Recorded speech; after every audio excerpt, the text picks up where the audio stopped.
Mr. Prabowo Subianto is on track to win the presidency in a single round. Vote counts by several independent pollsters show Prabowo with nearly 60% of the vote, with 80% of the votes counted in the sampled polling stations. His rivals, Anies Baswedan and Ganjar Pranowo, were at least 35 points behind. The 72-year-old candidate has presented himself as the heir to popular sitting President Jokowi, whose son, Gibran Rakabuming Raka, he has chosen as his running mate.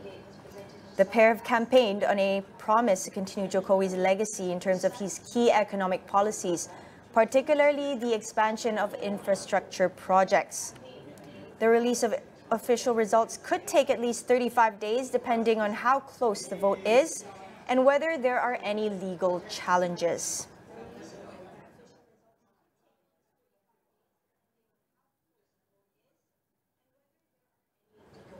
Now, joining us right now to discuss what the election results mean for Indonesia is Rafi Adis from KRA Group. Thanks for being with us tonight. Now, Rafi, election quick counts show Prabowo on course for a big win, surpassing the 50% threshold to avoid a runoff election. What do the unofficial results tell you? Well, actually what we are saying today is an official count, which will be, and the official one will be published on 24 March 2024. And based on current trends, Prabowo is leading the polls with almost 60%. And actually there are at least two key determining factors on why Prabowo is potential winning in these elections. The first one is Jokowi's factor, and the second one is youth targeted campaign on social media that he has been done over the past few months. As Prabowo's running mate is Jokowi's son, so Jokowi's factor really play a crucial role. And although at first there has been a lot of criticism since Gibran is not a law, but the Constitutional Court, which is chaired by his uncle or Jokowi's brother-in-law, lower age criteria allowing him to run. At first, there's some criticism about it, but there's nothing much. So Jokowi's factor has really contributed a lot for Prabowo's this time. And for the second one is related to election on social media, which is targeting, since this year election targeting young voters with almost more than 50% of eligible voters. So it's really crucial for Prabowo's. And what the result will tell us is the power transition from Jokowi and to Prabowo, which most likely less change in terms of economics and political reform. But as Prabowo has stated has pledged to continue Jokowi's agenda, and since also Prabowo backed by some incumbents, so there might be reappointments of some ministers who under Jokowi's administration into Prabowo's administration. So there's nothing much change in terms of power transition. Right. As you mentioned just now, the Jokowi factor, Prabowo has campaigned on continuing Jokowi's legacy. Now, what kind of initiatives can we anticipate under his leadership? So one thing that we can expect is related if Prabowo adopt Jokowi's mechanism in 2019, he will potentially do a power sharing mechanism by bringing his former rivals into his allies, like what Jokowi did to Prabowo by appointing him, Prabowo, as his former rivals into cabinet members as defense ministers. And this will affect and strengthen political stability from the post-election polarization with a super majority coalition. But however, this has raised concern about the decline of check and balance in interministerial levels within the government. Now, one final question. What do you think are the main priorities for the incoming administration? Well, the main priority for the upcoming president will be strengthening unity and reduce polarization, because election has been quite divided. Some people based on voters that the president that they preferred. And as the new president will be sworn in October later this year, so it will be 8 months of this power transition, which is a crucial part of the country's stability in terms of economics and politics. And for the private sector and business sectors, policy continuity is keeping to watch. And if Prabowo is elected, he has pledged to continue to do it. But on the other side, political stability is a concern among Indonesian people on how democracy will be upheld into the next administration. Yep, so we will have to wait for the next month or so to see the official results and what to expect in Indonesia in the coming month. Thank you so much, Rafi Adis, for joining us on AWANI tonight. That's all the time we have. So thanks once again. Now, earlier, Astro AWANI correspondent Farhana Sheikh talked to voters about their hopes for the new leader of Indonesia. This is what she has.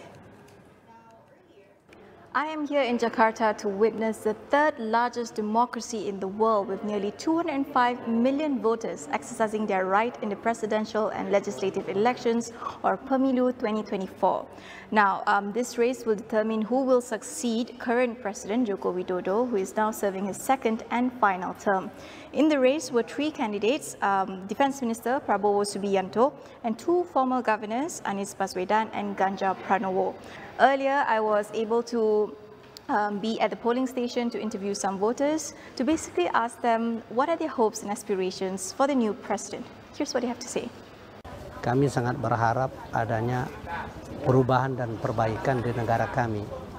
Khususnya negara kami harus bebas dari korupsi, kolusi dan nepotisme. Itu saja, dan menjunjung etika. Ya, karena di negara kami saat ini etika sudah tidak dijunjung lagi, ya, dalam hal jabatan, dalam hal pemilihan dan lain sebagainya. Sehingga ini sebenarnya etika ini hukum yang tertinggi yang harus kita junjung tinggi. Maka dari itu kami berharap dengan presiden baru, bebas KKN, rakyat adil dan makmur, sejahtera. Echoing the same sentiment, 54-year-old Wibowo Amin called for a country and administration free of corruption. Malaysia, Brunei, Singapura, tetangga negara kita Indonesia. Dulu Indonesia jaya oleh Parto Jaya. Kenapa setelah itu nggak jaya? Karena nggak jujur. Pemimpinnya gontok-gontokan. Silahkan cek sekarang bagaimana. Akhirnya bagaimana? Makanya kita harus perubahan. Perubahan yang manusiawi, lebih baik, lebih jujur, lebih adil untuk Indonesia sejahtera. First-time voter Gina also wishes for improvements and opportunities for young Indonesians. I wasn't very into politics and I didn't know any politic things, but after I had some researches on the internet, I know what Indonesia has been going through a lot, and I know the problems that is in Indonesia, and I want to improve those problems because I myself is a young person, and in 10 years from now I probably will work, and I want to be surrounded by an environmental that I can achieve my dreams, and it's not going to be hard. I want to have the privilege of being an Indonesian person. I want to have the privilege as the other countries do. Now we'll go for a quick break. We'll be right back with more.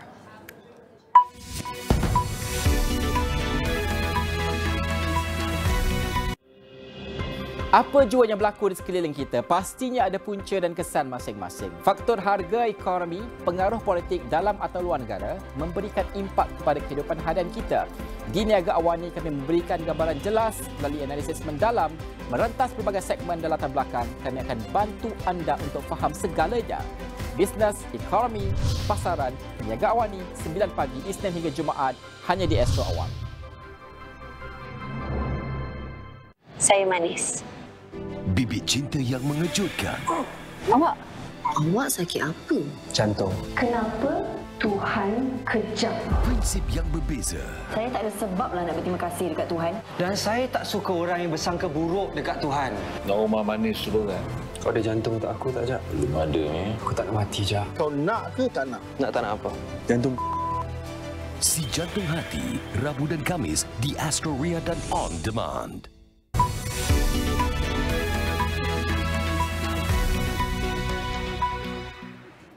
Welcome back. Now on to the local news. The Yang di Pertuan Agong Sultan Ibrahim has given his consent to the establishment of a Royal Commission of Inquiry (RCI) to investigate issues surrounding Malaysia's sovereignty in relation to Batu Putih, Batuan Tengah and Tubir Selatan.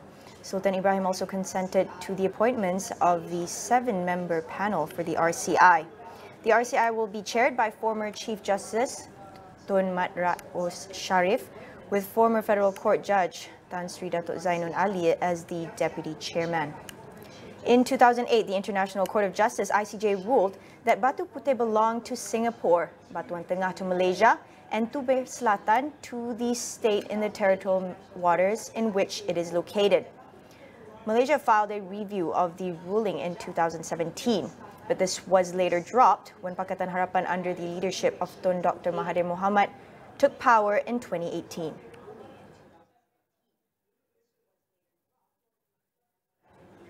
Meanwhile, former 1MDB General Counsel Jasmine Liu testified that fugitive businessman Jo Tek Loh, or better known as Jolo, claimed to have evidence his actions were done with the knowledge of Datuk Sri Najib Razak.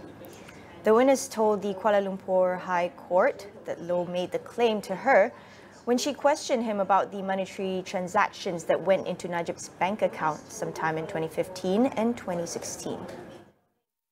Liu, the prosecution's 50th witness, also claimed that she was unaware that these funds sent out by 1MDB subsidiaries had also been moved to various accounts, including Najib's, and that she had only learned about the transactions through media reports. In her testimony, Liu said that Jolo had told her that the money was political funds for Barisan Nasional, specifically UMNO.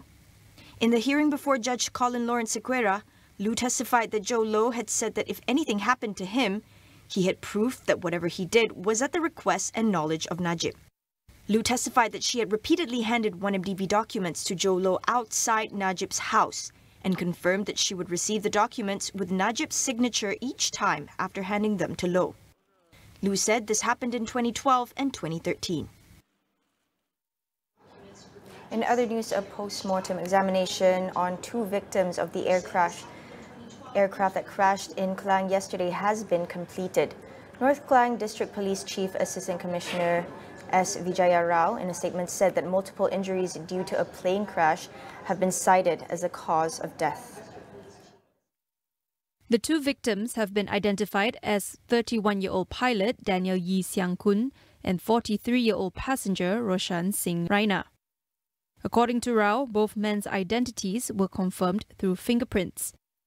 The cause of the air crash is still under investigation by the Air Accident Investigation Bureau, and a preliminary report is expected to be ready in 30 days. Both victims were believed to have died on the spot after their light aircraft crashed and plunged into the ground at an oil palm plantation near Kampung Tok Muda, Kapar.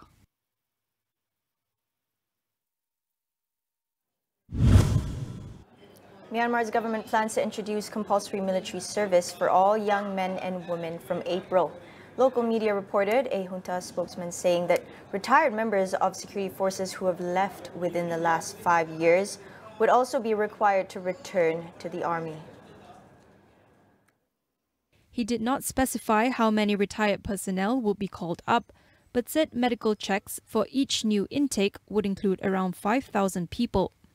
Last Saturday, Myanmar's junta declared a law making military service compulsory for men aged 18 to 35 and women aged 18 to 27 for up to 2 years. The military has faced a series of defeats in recent months, mainly against an alliance of 3 ethnic insurgent groups allied with pro-democracy fighters. That's all we have for you on AWANI tonight. Thank you for watching. I'm Saraya Mia, and we'll see you again.